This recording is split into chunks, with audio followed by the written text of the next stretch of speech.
milik Brimopolda Sulawesi Tengah dilempari batu oleh warga di Kota Palu.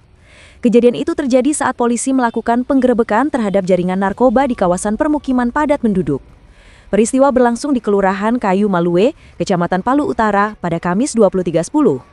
Polisi turun ke lokasi untuk membantu pengamanan atas permintaan Direktorat Reserse Narkoba Polda Gorontalo. Kabid Humas Polda Sulteng, Kombes Pol Joko Winartono, membenarkan insiden tersebut. Ia menjelaskan, operasi itu merupakan kerjasama antara Polda Gorontalo dan Polda Sulteng dalam memberantas peredaran narkoba lintas provinsi.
Download Tribun X sekarang, menghadirkan lokal menjadi Indonesia.